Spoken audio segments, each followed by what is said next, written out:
$424,000 a day. This was the gross revenue that a single extraction field in the Permian Basin deposited into the accounts of men who, 10 years earlier, had been shoveling horse manure in wooden barns. The scale did not belong to the common financial market. It was Texas, in the year 1958. The limestone dust that once covered rawhide boots now settled on the chrome hoods of entire fleets of Cadillac Eldorados, ordered in batches of 4 or 5 of the same color.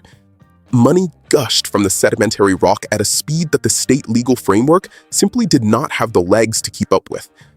What civil records and bank accounting ledgers from that period suggest, however, falls far from the idyllic image of quiet ranches under an open sky.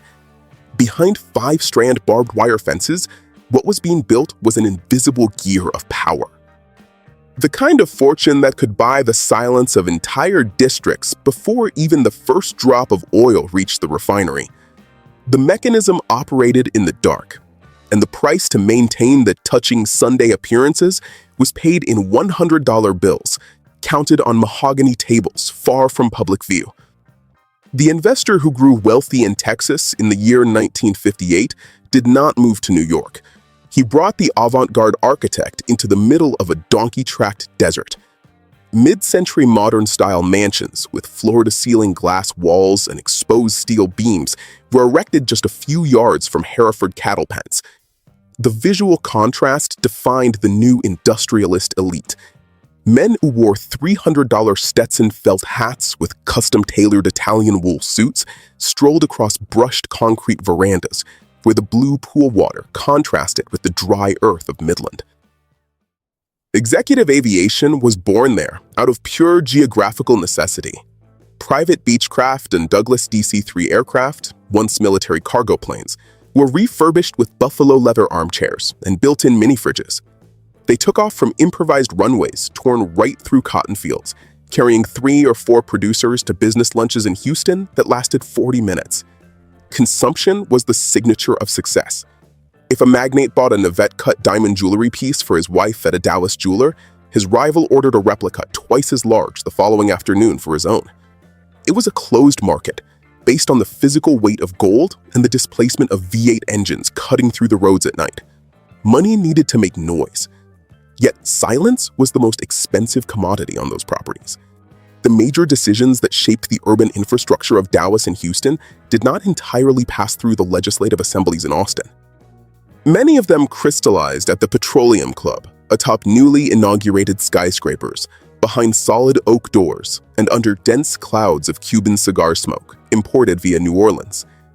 There, what used to be called the Magnate's Secret Club divided the state map as if it were a domestic chessboard.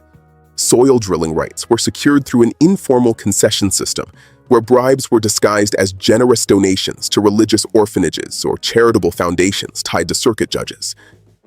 The poker games that took place in these closed rooms did not accept common chips. They played with land deeds and promises of shares in undrilled wells.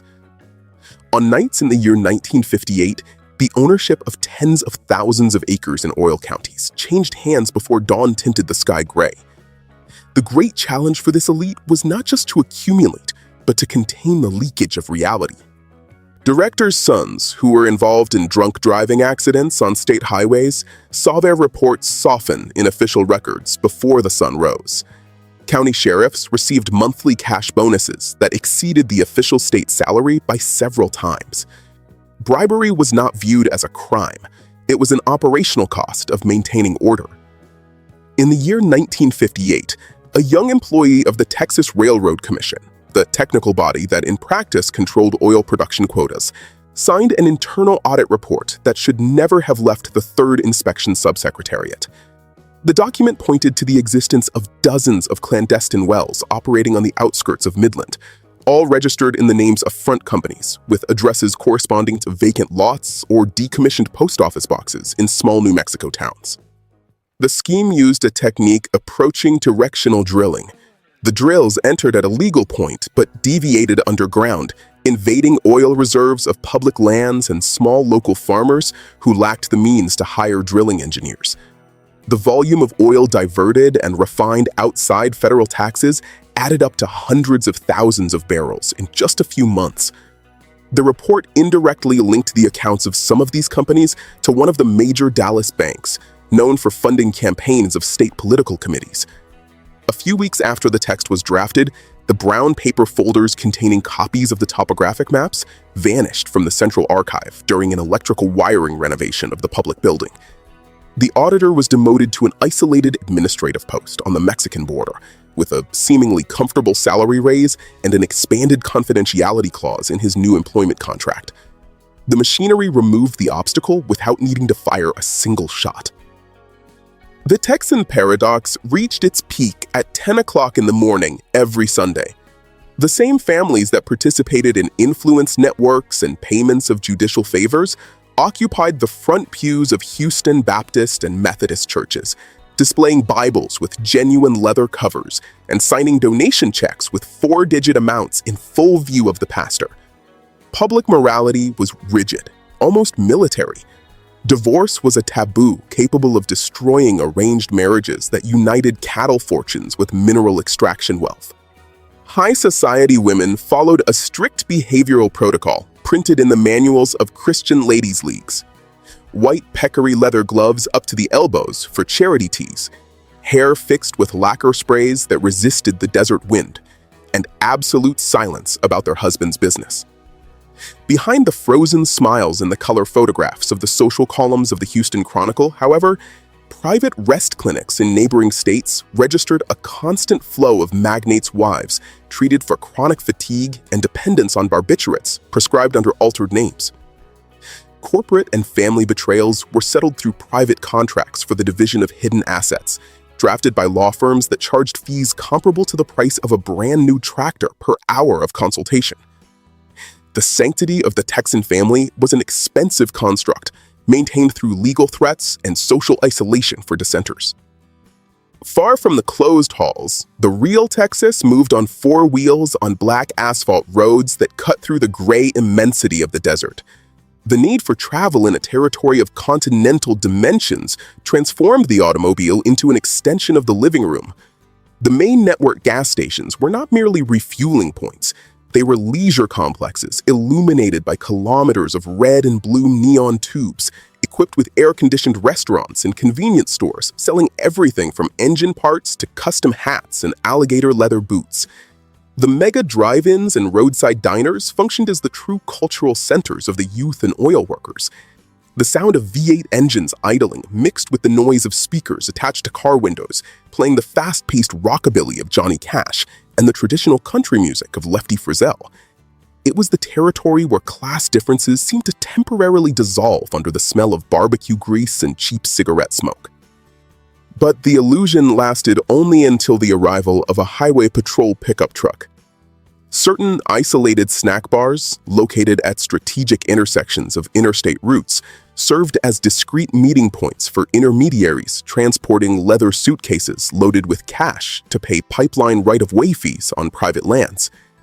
The asphalt connecting the cities was the very same that carried the state's informal wealth. The pressure of the oil market in the year 1958 spared no small rural landowners who insisted on maintaining the traditional lifestyle of subsistence cattle ranching.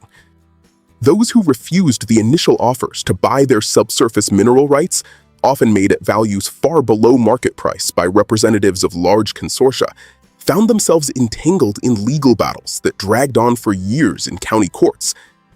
The tactic of the large corporations was financial suffocation. Houston-based lawyers used loopholes in zoning legislation to embargo the use of surface pastures, citing the need for preventive geological studies approved by the state government. Farmers who attempted to physically resist, blocking the entry of tractors and drilling rigs onto their land with shotgun cartridges, were detained by task forces of armed private security, hired under the guise of investigators from licensed surveillance agencies. The Midland Audit Report, which had vanished from government drawers, partially resurfaced in the year 1961 during a federal investigation into monopolistic refining practices. But by that time, much of the listed property had already changed hands for fractions of its real value. The auditor who had detected the diversions remained in functional anonymity until retirement, leaving only handwritten marginal notes in the archives, confirming the accuracy of his original calculations. The fortunes accumulated in the boom of the year 1958 funded universities, museums, and hospital complexes that today bear the names of the very same dynasties that once moved business in the smoky rooms of petroleum clubs. The deep extraction wells that, in their best days, injected hundreds of thousands of dollars per day into the accounts of men who came out of horse manure barns, were depleted and sealed with concrete caps starting in the decade of 1980. Their iron structures and mechanical pumps, the iron horses, now rust under the desert sun, serving as silent monuments to an era of untamed predatory expansion. The mid-century modern mansions of Midland and Odessa, which once represented the pinnacle of luxury and architectural sophistication, are today surrounded by the advance of modern refining areas or transformed into logistics company offices. The original archives of the Railroad Commission, with redacted audits and lists of ghost companies that moved millions outside federal oversight, remain locked in steel boxes at the Texas State Archive, waiting for researchers willing to untie paper knots that the elite of the year 1958 believed they had buried for good. But the great question that remains is not about numbers, nor about names. It is about what happens when money enters a state economy so fast that the laws themselves seem to chase after the gears. The Texas of the year 1958 was not the first place to prove the formula. Oil below, social tension above, wealth concentrated in a few hands, and silence bought on an industrial scale. And if today the Permian Basin is once again pointed out as one of the greatest energy assets of modern America, it is fair to ask, what will change this time? Or will history merely repeat the same game, with new actors and the same addiction to power? Leave in the comments which part of this facade scheme seems most frightening to you: the influence in the courts, the control of the churches, or the silence bought within the very inspection offices. And if you want to see the next chapter of this story, I will pull from the Austin archive box the case of a certain oil man who, instead of being imprisoned, ended up having a university named after him, and who carried the corruption of the year 1958 straight onto the national political stage.